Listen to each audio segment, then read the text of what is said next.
기도하겠습니다. 거룩하신 아버지 하나님 감사드립니다. 오늘도 하나님 앞에 나와 예배할 수 있는 하나님의 자녀임을 깨닫게 하셔서 감사드립니다. 하나님 말씀을 듣습니다. 깨닫게 해주시고 말씀을 따라가게 해주시고 말씀을 듣고 주님 안에 잘할 수 있도록 인도하여 주시옵소서. 또한 우리 성도들이 주 앞에 드린 예물을 위해서도 기도합니다. 하나님이 우리 인생의 주권자이고 주신 걸 알기에 감사하는 마음을 담아 드렸습니다. 그러나 우리의 삶의 현실이 있습니다. 하나님, 성도의 삶을 도와주셔서 영육간에 우리 주님의 인도하심으로 채우심을 받을 수 있도록 도와주시고 함께하여 주시옵소서. 감사하며 예수님의 이름으로 기도했습니다. 아멘. 하나님의 말씀 보겠습니다.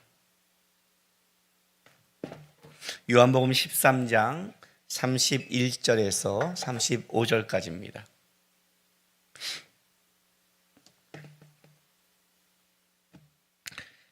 한 절씩 우리 교독하겠습니다. 그가 나간 후에 예수께서 이르시되 지금 인자가 영광을 받았고 하나님도 인자로 말미암아 영광을 받으셨도다.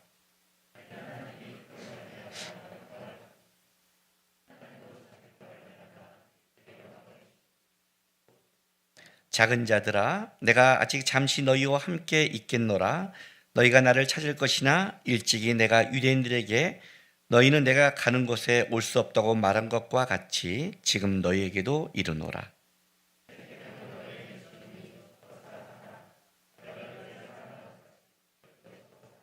같이 있습니다.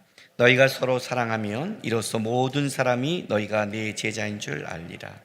아멘. 우리는 사랑 그러면 어떤 거에 좀 빠지냐면 이 사랑이란 단어에 갖고 있는 단어 때문에 좀 이렇게 감상적이 됩니다.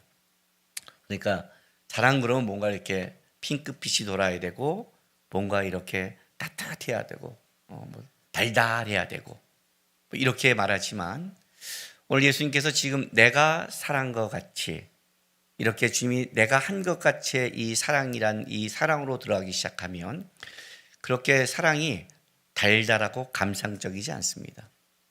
오히려 사랑이 예수님이 말한 그 사랑은 아주 냉정하고 헌신적이며 희생하며 가고 싶지 않는 이렇게 하는 게 사랑이야 할까 하는 그런 사랑으로 우리가 이해 못할 사랑으로 돌입합니다. 여러분 예수님께서 지금 내가 한 것 같이 하는 이 한 것이 좀 이따가 어떤 진행이 되냐면 이제 겟세마네 동산에 가서 기도하시고 그때 기도할 때 예수님이 어떻게 기도하죠? 겟세마에 있으면 이 잔을 피하게 해주십시오라고 기도하죠. 그리고 붙잡혀 가서 십자가의 죽으심을 갖는 이제 십자가의 죽으심을 얘기하는 겁니다. 도대체 그 십자가의 죽으심의 사랑이 뭘까? 어떤 게 십자가의 죽으심일까? 십자가 앞에 쓴다는 게 뭘까? 주는 그리스도시요 살아계신 하나님의 아들입니다 라는 베드로의 신앙 고백을 이후에 예수님께서 이제 내가 십자가를 질 것이다 라는 그분이 갖고 있는 것을 표현해 줍니다. 베드로가 뭐라고 그러죠? 주여 그리하지 마십시오. 예수님이 뭐라고 그래요? 사단아 물러가라. 네가 하나님의 일을 생각지 않고 사람의 일을 생각한다. 그리고 나서 누구든지 나를 따르려면 자기를 부인하고 자기 십자가를 지라고 했습니다. 베드로는 예수님을 사랑했습니다. 근데 어떤 사랑입니까? 감성적인 사랑입니다. 제자로서 분명히 예수님이 그렇게 고난당하고 가는 길을 좋아하지 않습니다. 주님 그러지 마십시오. 이건 진짜 진심이고 베드로는 예수님을 아끼는 사랑이었습니다. 사랑은 감상적이지 않습니다. 예수님은 냉정하게 말합니다. 사단아 물러가라. 너가 하나님의 일을 생각지 않고 사람의 일을 생각한다. 내가 한 것 같은 사랑은 아니다라는 거예요. 감정적이지 않습니다. 오늘 십자가를 지기 전에 가룟 유다가 나간 후에 말씀하십니다. 가룟 유다는 아주 감성적인 사람이 아닙니다. 그는 의지가 있는 사람입니다. 그는 의지를 갖고 했고 자기의 뜻이 관철되지 않았을 때 자기 스스로 목을 맨 누구보다도 의지가 있는 사람입니다. 그러나 성경은 뭐라고 말하냐면 그가 사단이 들어갔다고 말합니다. 왜 양쪽에 사단이라는 표현을 썼을까요? 그것이 하나님의 뜻에 반대되는 것이기 때문에 그런 겁니다. 하나님의 뜻을 따라가는 사랑이라는 것은 그렇게 감상적이고 너희가 원하는 의지적인 것이 아니다. 그것은 철저하게 하나님에 맞춰져 있다. 그걸 말하는 거예요. 그래서 누구든지 내가 십자가를 전에 겟세마네 동산에서 나를 부인한 것 같이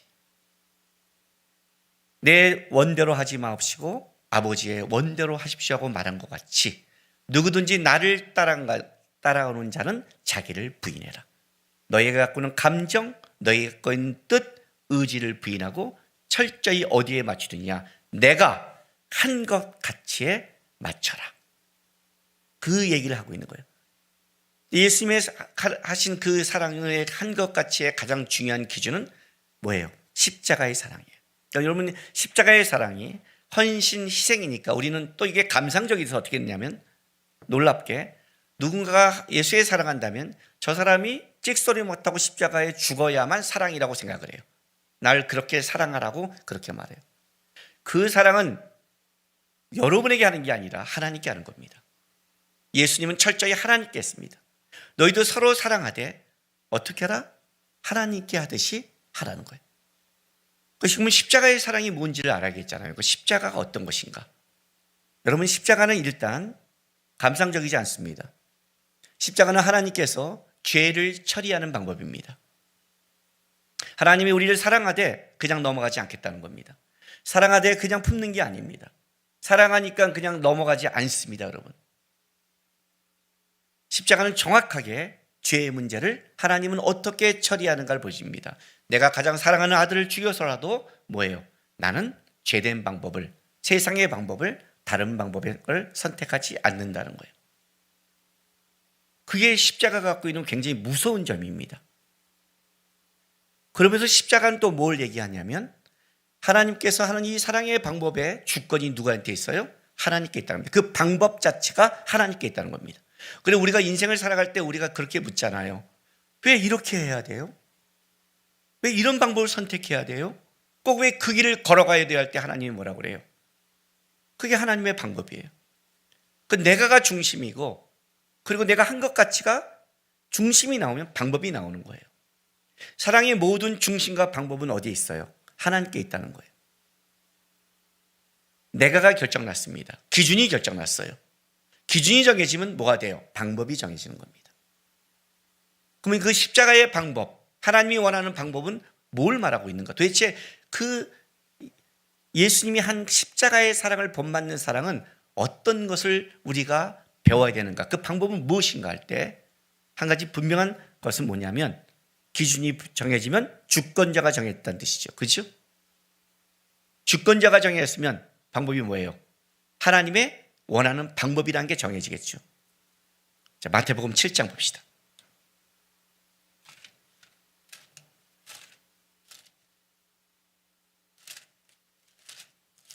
마태복음 7장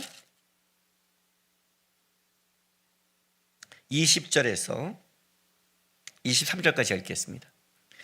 이러므로 그들의 열매도 그를 알리라. 자, 거짓 선지자 구별법입니다.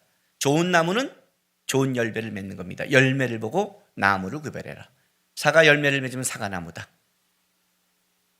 그래서 그 열매가 뭐냐 하고 나가는데, 자, 나더러 주여 주여 하는 자마다 다 천국에 들어갈 것이 아니요 다만 하늘에 계신 내 아버지의 뜻대로 행하는 자라야 들어가리라. 그러나 많은 사람이 나더러 이르되 주여 주여 우리가 주의 이름으로 선지한 노를 하며 주의 이름으로 귀신을 쫓아내며 주의 이름으로 많은 권능을 행하지 아니하였나이까 하리니 그때 내가 그들에게 밝히 말하되 내가 너희를 도무지 알지 못하니 불법을 행하는 자들아 내게서 떠나가라 하니라. 이렇게 말합니다. 분명히 이 사람들은 뭐라고 말하냐면 내가 주의 이름으로 했습니다라고 말합니다. 그런데 오늘 본문은 뭐라고 말하냐면 불법을 행했답니다. 그러니까 중요한 것은 뭐냐면 우리가 주의 이름으로 했다가 중요한 게 아닙니다, 여러분. 주님의 이름을 붙였다고 그것이 주님의 방법이 아니란 뜻입니다. 한 가지 오늘 본문에서 분명한 게 있습니다. 네가 한 게 중요한 게 아니라 그것을 평가하는 주권자 앞에서 그가 칭찬해야 그것이 바른 방법이고 그가 틀렸다면 아무리 네가 내 이름을 해도 틀린 것이라고 말하는 겁니다. 주권자를 아는 것, 내가라는 중심을 아는 것, 하나님이 어떤 방법을 할 때 가장 중요한 원칙, 나는 누구에게 판단받을 피조물이라는 걸 안다는 게 중요한 겁니다. 왜 이게 중요하냐면, 여러분 재판 받아본 적 있으세요? 없죠? 저는 재판은 안 받았지만 상가 회장 하면서 렌트카에서 말도 안 되는 명예훼손과 해서 어쩔 수 없이 조서를 꾸비러 간 적이 있었습니다. 물론 무조건 기각됐죠. 말도 안 되는 거니까. 가본 적이 있습니다. 제가 거기를 가면 여러분 뭐에 집중한 줄 아세요? 재판을 받으면 내가 그 일에 합당하냐 아니냐를 거기에 먼저 집중하게 돼요. 그죠? 합법적이냐 아니냐를 본단 말이에요. 이게 법에 걸리냐 아니냐 그부터 집중하게 된다는 거예요. 다른 말로 할게요. 눈치를 보게 돼요. 내가 좋다는 게 아니라 법률적으로 맞아야 되잖아요. 재판관이 말하는 게 맞는 거 아니에요. 주권자를 안달 때는 생겨나는 게 있습니다. 신앙의 주권자를 안다는 것, 눈치가 생깁니다. 눈치, 그러니까 우리가 좀 이렇게 좀 나쁘게 볼 수 있어요. 좀 눈치 보고 살란 말이야. 예, 눈치 보고 사는 겁니다. 어느 눈치? 하늘의 눈치. 안 해봤어요? 뭘 하다 보면 이렇게 힐끗, 목에 뒤가 땡 땡길 때 힐끗 안 봐요? 이거 하나님 옆에 가면 되나? 힐끗 안 봐요? 제가 스타크래프트에 한참 몰입하고 있었을 때, 신대원 다니면서 할 때 공부도 해야 되고 과제도 내야 되고 놀이도 해야 되니까 어떻게 돼요? 집중해서 레포트를 썼죠. 공부했죠.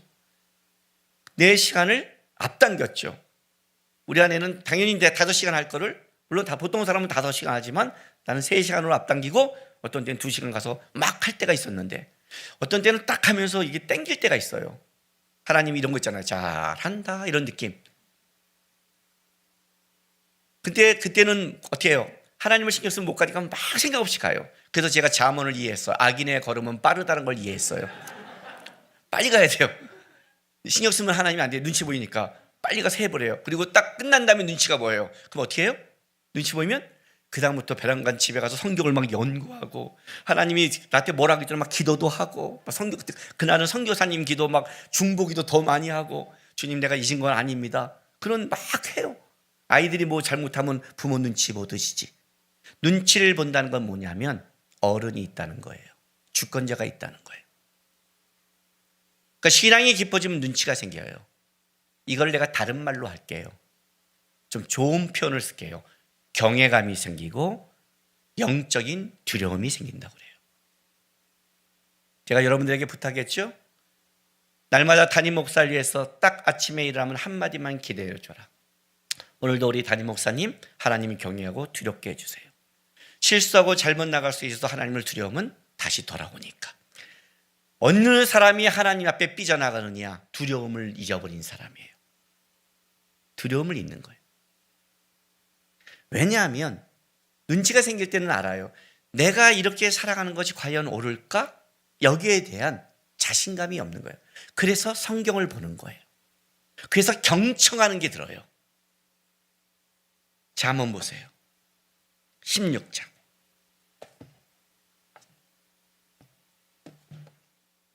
잠언 16장 2절 보세요.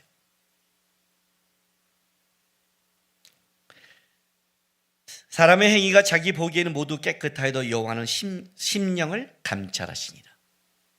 내가 옳다고 옳은 게 아니라는 거죠. 우리가 옳다는 것은 시대, 문화적인 것에 묶여 있죠. 그렇죠? 100년 전에 옳다는 것과 지금이 옳다는 게 같습니까? 지금의 옳음과 앞으로 100년의 옳음이 같을까요? 20년 전의 옳음과 지금의 옳음이 같습니까?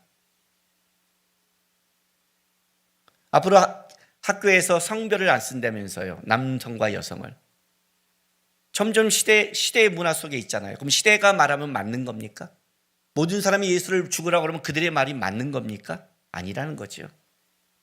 하나님을 아는 사람은 한 가지가 영적 감각이 생기는데 그게 뭐냐면 우리가 옳은 게 옳다고 말할 수 없다는 게 생기기 시작해요. 그러니까 자꾸 하나님 쪽을 보게 돼요. 예? 자, 잠언 16장 25절 보세요. 어떤 길은 사람이 보기에 바르나 필경은 사망의 길이니라. 그죠? 내가 보는 안목이 맞는가? 내가 옳다는 이 길이 과연 맞는가? 그래서 하나님을 경외하고 두려워하는 사람이 생기는 하나의 특징이 있는데 그것이 뭐냐면 말보다 기도가 나오는 거예요. 기도란 내가 옳지 않고 나는 누구한테 물어야 되고 나는 주권자가 있어서 그분의 뜻을 알아야 됩니다 할 때 나오는 게 기도라는 거예요. 기도는 내 소원을 이루기 위해서 하나님 앞에 붙잡는 게 아니에요. 그거는 이방 사람이 말한, 그래서 그들은 정성과 열심을 갖고 얘기해요. 열심, 정성, 소원. 그럼 기독교의 기도는 내 뜻을 이룬 게 아니라 아버지의 뜻을 이룬 거기 때문에 묻는 거예요. 왜 기도가 나오냐면 어떤 문제가 터졌을 때 기도부터 나오는 사람은 어떤 사람이냐면 하나님의 눈치를 보는 사람이에요. 어떤 문제가 터졌을 때 기도보다 말이 나오는 사람은 눈치를 안 보는 거예요. 왜인지 아세요? 우리 아이들도 집에 있을 때 엄마한테 뭐는 얘기할 때 내가 있으면 내 눈치를 봐요. 왜? 말을 함부로 했다가는 혼나 그러니 저한테. 혼나. 엊그저께 집에 있는데 제가 핸드폰을 차에 놔두고 왔어요. 그래서 연락이 안 됐어요. 그날따라 전화가 무지하게 왔는데 벼랑 연락이 안 되니까 난리가 났어요. 11시 반에 나가서 봤더니 빨간 게 쫙 떠 있는 거예요. 그래서 집에 전화했더니 뭐 어디냐? 어디긴 교회지 뭐. 왜 안 받았니? 핸드폰 저기 차에 있어서. 그리고 집에 갔더니 우리 아내가 얼마나 걱정했겠어요. 좀 이렇게 어떻게 했어 막 하니까 베란다 방 안에서 우리 하준이가 엄마 이 소리가 들리는 거예요. 제가 가만히 있었어요. 다 끝나고 나왔어요. 무슨 일이야? 그랬어요. 부모가 아무리 잘못하고 아무리 커도 말투가 왜 그래? 어른도 안 보여? 그랬더니 아빠 그게 아니라 주무를 기도 중이라서 급해서 그랬대요. 그게 아니라고 딱 얘기하는 거예요. 아빠 그게 아니라 급해서 기도회 중에서 나올 수가 없었어. 그러면 기도회 중이면 다른 사람은 일단 다 끄고 기도하면서 빨리 기도 진행이니까 엄마 하고 기도했다는 거예요. 그래서 용서를 해줬어요.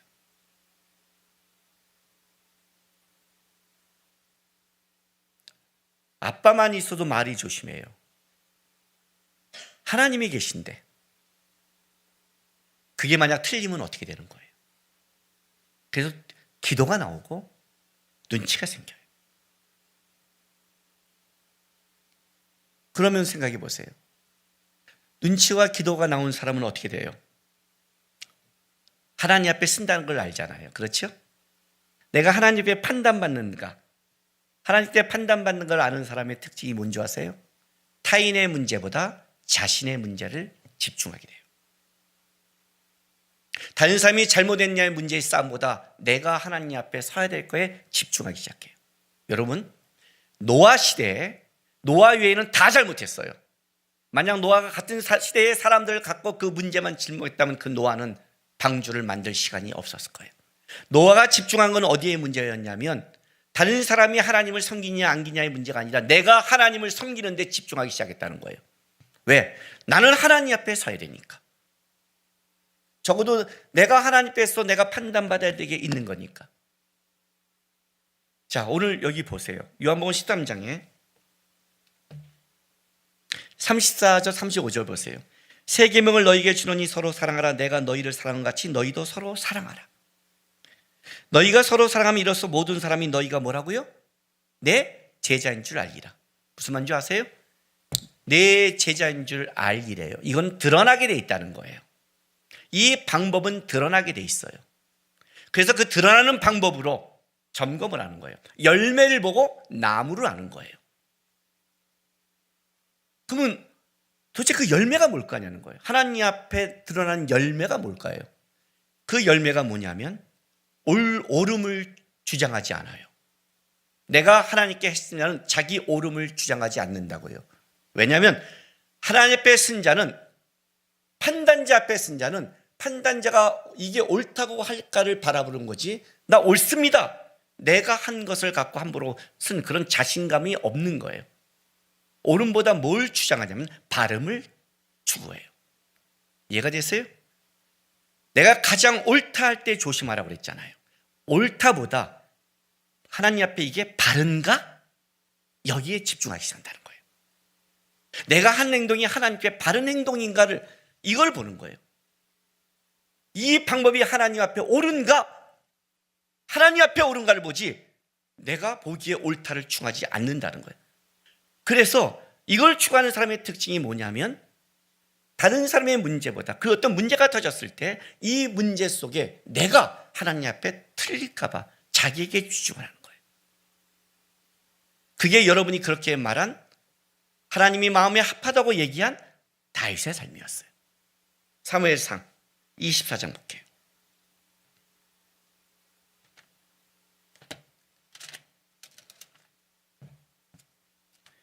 3절부터 6절.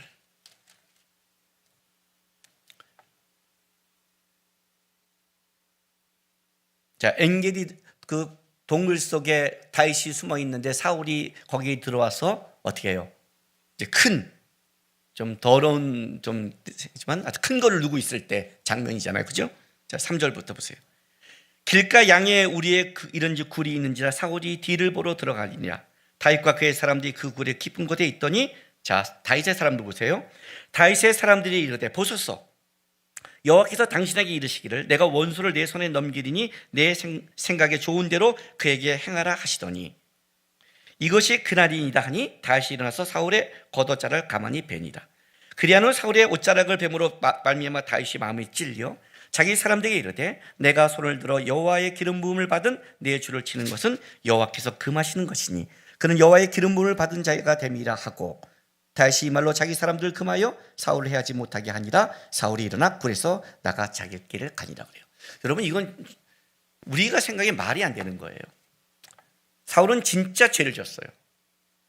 드러난, 누가 인정하는 100% 죄가 드러난 사람이에요. 그리고 하나님이 인정한 사람을 죽이려고 했어요. 그것도 사울이 자기도 인정했어요. 사람들도 알아요. 너의 원수에 너를 붙이리라. 하나님의 그 위로도 받았어요. 근데 상황을 딱 만들어버린 거예요, 정확하게. 그 사람들이 이렇게 하나님이 눈앞에까지 데려와서 주었다는 건 이건 하나님이 주신 상황입니다, 이렇게 말했어요. 죽이십시오. 근데 다윗이 한 건 되게 소심하게 옷자락을 벤 거예요. 근데 그걸 마음에 찔려요. 뭔지 아세요? 내가 판단자는 되지 않겠다요. 나는 내가 하나님 앞에 내 방법에 하나님이 원하는 바른 방법을 선택하겠다. 이게 다윗이 마음에 합한 자예요. 만약 다윗이 상황과 다른 걸 봤다면 칼로 찔렀을 거예요. 그러나 그는 상황을 보지 않았어요. 그는 하나님 앞에, 만약 하나님이 저를 죽이기로 작정했다면 하나님이 죽일 수 있다는 걸 믿었어요. 내가 하나님 앞에 바른가? 옳음보다 하나님 앞에 바름을 증명하는 자. 왜냐하면 그는 이 다음에 하나님 앞에 쓸 거를 생각하니까. 이런 자가 갖고 있는 특징, 그걸 우리가 뭘로 어떤 말로 표현하냐면 이런 식의 말로 표현해요. 순종이라고 표현하는 거예요, 하나님 앞에. 이거를 아까 하나님 앞에 쓴다는 것을, 하나님의 눈치를 본다는 것을 거룩한 단어로 경외하고 두려워하는 단어로 표현한다면, 나는 하나님 앞에 바른 삶을 살기를 추구합니다라는 이 표현을 나는 순종하기를 원합니다, 이 표현되는 거예요. 그래서 순종이란, 이렇게 말하면 여러분이 그러면 마음대로 저기도 죄를 지어도 하라는 거예요, 그걸 말하는 게 아니에요. 하나님의 질서와 하나님의 방법으로 저는 따르겠습니다, 이렇게 말해요. 그렇죠? 입 다물고 맹종하라는 게 아니에요. 하나님의 질서와 방법을 따르는 게 어떤 걸까요? 다윗이 왜 옷자락을 베고 후회했을까요? 그 마음속에 다윗이 깨달은 게 뭘까요? 나중에 다윗이 창과 물병만 가져가거든요. 그때는 옷자락도 안 베요. 왜? 그런 식의 복수가 아니라는 걸 알았어요.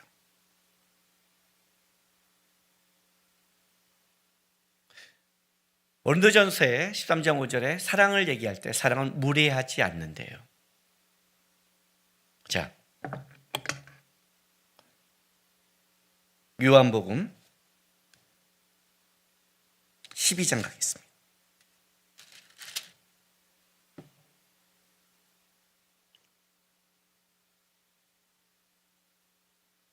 12장 2절부터 8절까지 읽어주겠습니다. 거기서 예수를 위하여 잔치를 할세 마르다는 일을 하고 나사로는 예수와 함께 앉은 자 중에 있더라.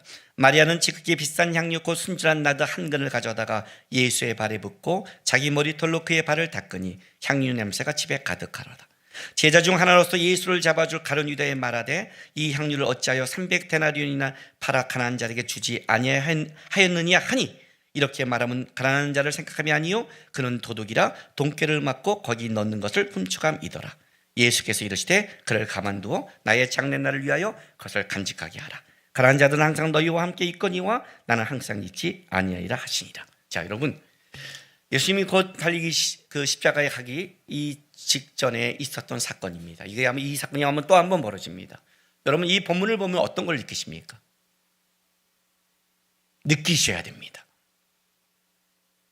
영적 감각이 있다면 느끼셔야 됩니다.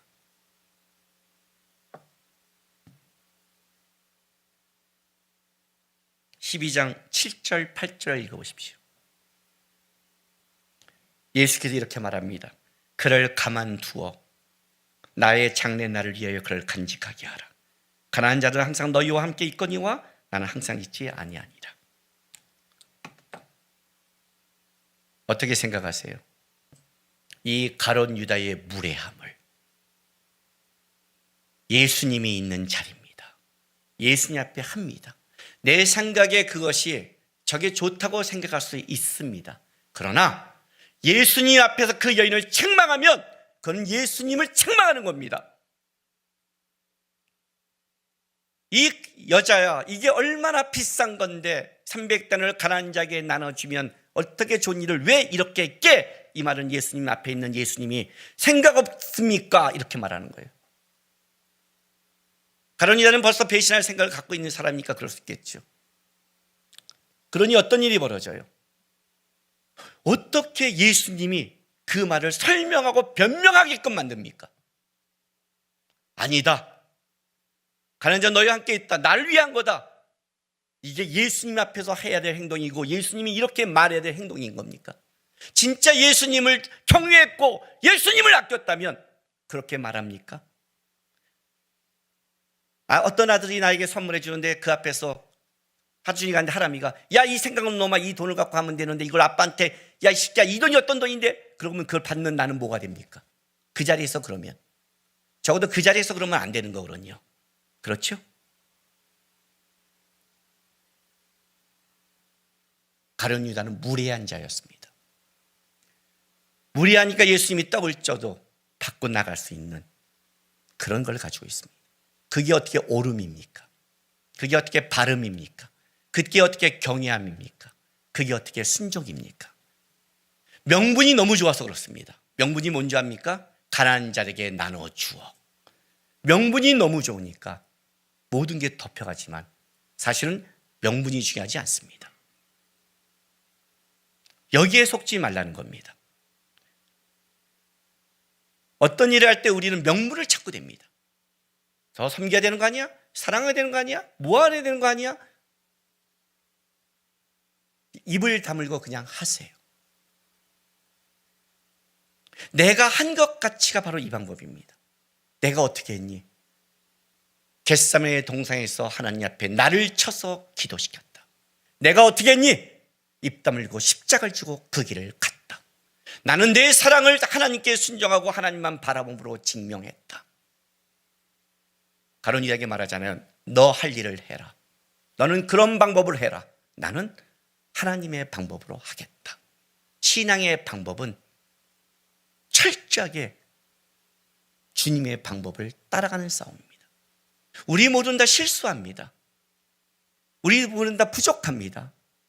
그러나 실수하고 부족하지만 예수를 믿는 사람은 세상 사람과 달라야 됩니다. 제가 설교 시간에 욕을 많이 하잖아요. 그죠? 아니에요?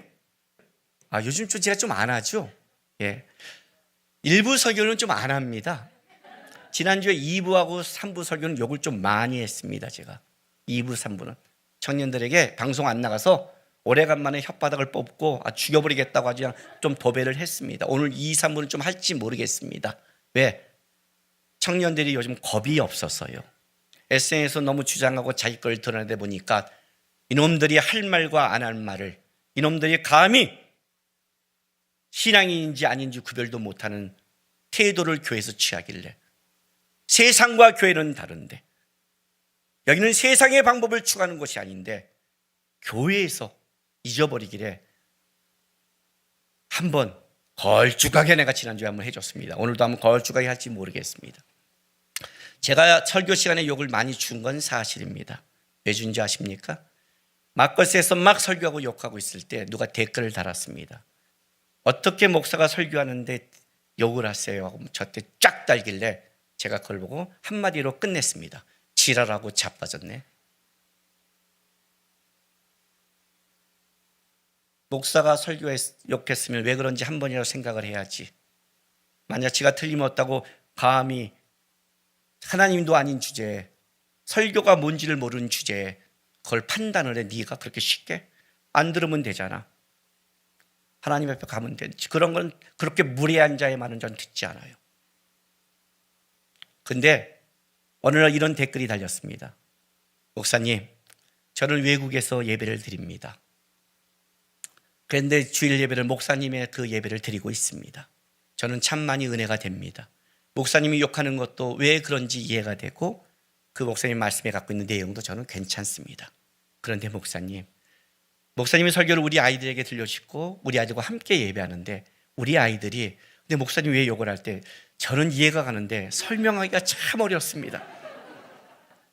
목사님 설교 욕 빼도 충분히 은혜가 되는데 목사님 빼주시면 안 될까요? 그 말을 보고 제가 욕을 줄여야겠다고 생각했습니다.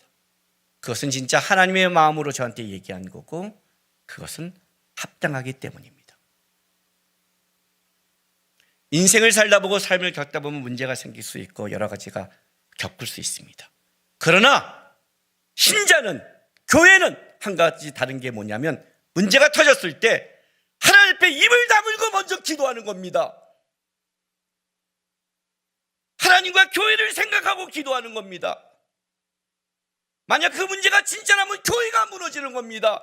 교회가 무너지는데 그렇게 쉽게 말할 수 있겠습니까? 교회가 무너지는데 기도를 해야죠.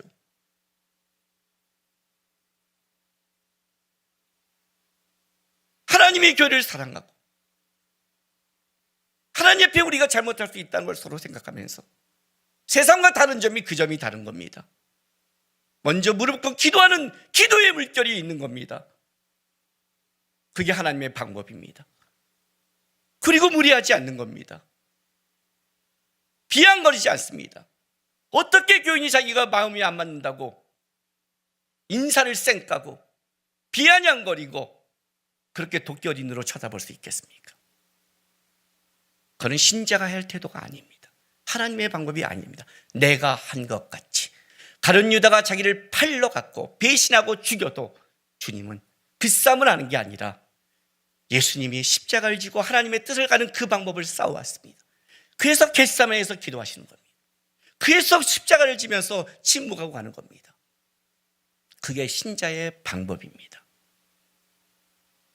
감상적이지 않고 힘듭니다. 입을 다문다고 알아주지도 않습니다. 가장 살다가 억울한 게 뭔지 아십니까? 변명하지 않고 입 다물고 기도했더니 더 바보 되는 경우입니다. 그게 바로 예수님이었습니다. 빌라도 앞에서 바보가 됐고 다른 사람 앞에 쪼다가 됐습니다. 너를 증명하라고까지 말했습니다. 자기를 증명하는 거 아닙니다. 하나님의 방법으로 하나님을 증명하는 것.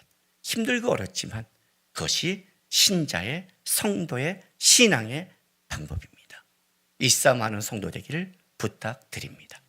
기도합시다.